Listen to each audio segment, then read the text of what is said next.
আসসালামু আলাইকুম প্রিয় শিক্ষার্থীবৃন্দ, নবম শ্রেণীর বিজ্ঞান অনুশীলন ক্লাসে তোমাদের আবারও স্বাগতম। আজকে আমরা চতুর্থ অধ্যায় ষষ্ঠ সেশন থেকে আলোচনা শুরু করব, পৃষ্ঠা নাম্বার 55। তাহলে চলো শুরু করা যাক। এবার নিজেদের বাড়ির নকশা করার পালা।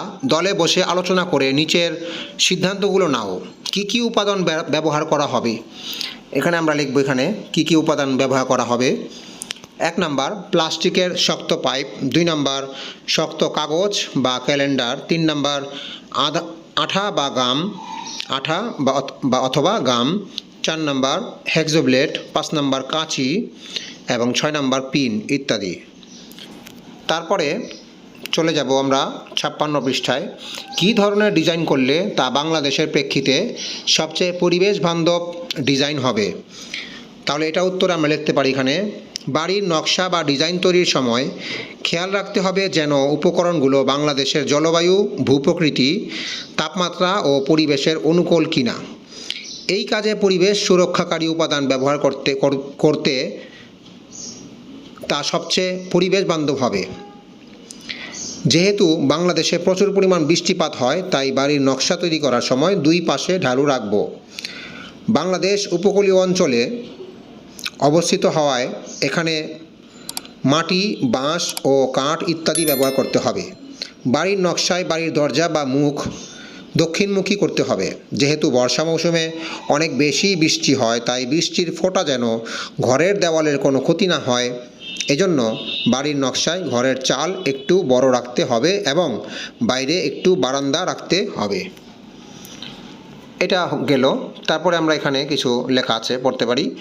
উপকরণ বেছে নেওয়ার বিষয়ে একটা বিষয় মনে রাখো, এই ক্ষেত্রে কিন্তু বস্তুর ওপর তাপের প্রভাব বিবেচনায় নেওয়া জরুরি। তোমরা ইতিমধ্যেই জানো যে তাপে বস্তু প্রসারণ ঘটে, তবে এবার শুধু প্রসারণ হবে জানলেই চলবে না, বরং কঠিন, তরল ও বায়বীয় পদার্থের ক্ষেত্রে এই প্রসারণ কেমন হয় তা সম্পর্কে আরেকটু বিস্তারিত জানতে হবে। অনুসন্ধানী পাঠ বই থেকে এই বিষয়গুলো পড়ে আলোচনা করো। এই অধ্যায়ে তোমাদের জন্য বেশ কিছু গাণিতিক সমস্যা আকারে দেওয়া আছে। গাণিতিক দক্ষতা ব্যবহার করে এই সম্পর্কিত সমস্যা সমাধান করো। অন্যদের উত্তর নিয়ে মিলিয়ে দেখো এবং তোমার মতামত দাও। এরপরে আছে সপ্তম ও অষ্টম সেশন। এখানে কোনো কাজ নেই, তো শুধু রিডিং আছে। শুরুতেই তাপগতিবিদ্যা সম্পর্কে ধারণা পাওয়ার জন্য বিজ্ঞানী জুলের পরীক্ষাটি সম্পর্কে জেনে নাও। এই সংক্রান্ত গাণিতিক সমস্যার সমাধান করার চেষ্টা করো। সমাধান হয়ে যাওয়ার পর অন্যদের সাথে আলোচনা করো। এবার তাপগতিবিদ্যার 3টি সূত্র অনুসন্ধানী পাঠ বই থেকে পড়ে আলোচনা করো। এবার আমাদের বাড়ির নকশায় ফিরে যাওয়া যাক। তোমাদের নিজেদের করা পরিবেশ বান্ধব বাড়ির নকশা ভালোভাবে খুঁটিয়ে দেখো এবং এর মডেল বানাতে কী ধরনের উপকরণ ব্যবহার করবে সে বিষয়ে চূড়ান্ত সিদ্ধান্ত নাও। শেষ সেশনে এই বাড়ির মডেল তৈরি করা হবে। মনে রেখো, নকশা যেমনই হোক তার মডেল পুরনো এবং ব্যবহৃত বিনামূল্যের উপকরণ দিয়ে তৈরি করতে হবে। শেষ সেশনে মডেল বানাও। সবার মডেল বানানো হয়ে গেলে মডেলগুলো শ্রেণীকক্ষের বিভিন্ন কর্নারে প্রদর্শনের জন্য রেখে দাও।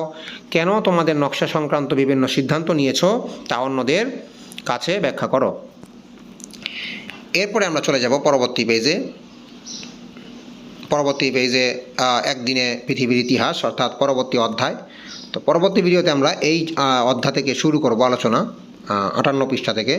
পরবর্তী ভিডিও দেখার জন্য আমন্ত্রণ রইল। সেই পর্যন্ত ভালো থাকো, সুস্থ থাকো। ধন্যবাদ।